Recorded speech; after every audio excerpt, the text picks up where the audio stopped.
السلام علیکم ورحمۃ اللہ وبرکاتہ۔ الصلاۃ والسلام علیک یا رسول اللہ وعلی آلک وصحبک یا نور اللہ صلی اللہ تعالی علیہ وسلم۔ میرے پیارے آقا علیہ الصلوۃ والتسلیم کے پیارے دیوانوں، آج میں آپ کے سامنے پھر سے لائیو آیا ہوں۔ آنے کا مقصد یہ ہے کہ جس طریقے سے حالات نبی پاک صلی اللہ تعالی علیہ وسلم کو لے کر میرے خواجہ ہند کے راجہ خواجہ معین الدین چشتی سنجری رحمۃ اللہ تعالی علیہ کو لے کر گستاخی کی جا رہی ہے اور ہماری مسجدوں پر اور دیگر مسلمانوں کی کاموں پر باتیں اٹھائی جا رہی ہے، اس کے حوالے سے میں ہمارے ذمہ دار بڑے عہدیدار councillor M L As ministers اور جتنے بھی لوگ ہیں، آپ لوگ سے آج کچھ باتیں کرنے آیا ہوں۔ آپ لوگ اتحاد کی دعوت دیتے ہیں، اتحاد کے لیے آپ ہر جگہ جاتے ہیں، ہمیں صرف کسی سے کوئی غرض نہیں ہے۔ آپ الحمدللہ ہندوستان میں رہ کر ہندوستانی حکومت اور جو کتاب امبیڈکر نے لکھی ہے اس کے رولز کے حساب سے آپ کام کرتے ہیں، اچھی بات ہے۔ ہماری طرف جو کونسلر کھڑے ہوتے ہیں، ایم ایل ایز کھڑے ہوتے ہیں، منسٹر بنتے ہیں، پولیٹکس میں جوائن ہوتے ہیں، کام کرتے ہیں، خدمت کرتے ہیں لوگوں کی، اچھی بات ہے۔ اب میں آپ سے ہاتھ جوڑ کر ایک اپیل کرنا چاہتا ہوں۔ آج آپ لوگ سب کو اتحاد کی دعوت دیتے ہیں، میں آج آپ کو اتحاد کی دعوت دینے والا ہوں۔ آپ کسی بھی پارٹی سے اپنا رشتہ رکھنے والے ہوں، میں کسی پارٹی کا نام نہیں لوں گا، ہم لوگوں کو کوئی پولیٹکس پارٹی سے ہمیں کچھ لینا دینا نہیں ہے۔ آپ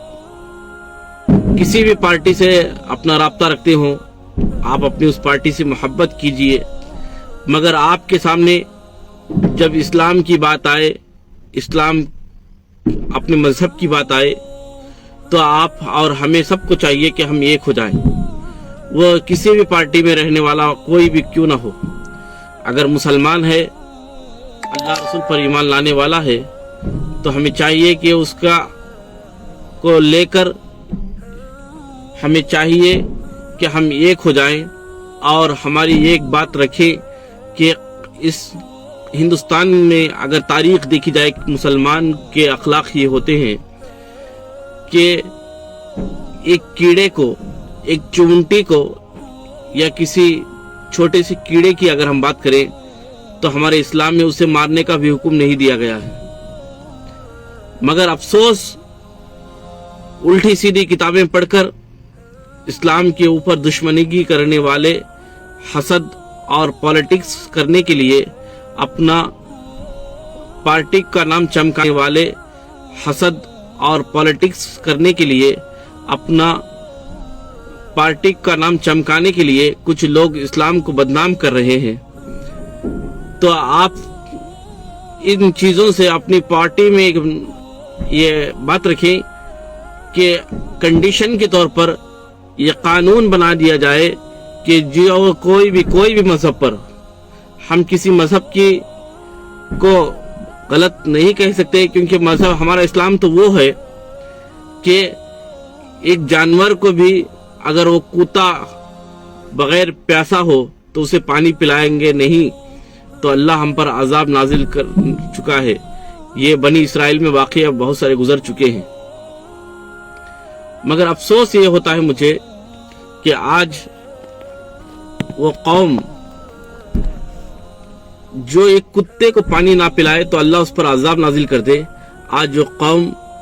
چند ووٹوں کے لیے، چند چیزوں کے لیے آپس میں لڑتی ہے،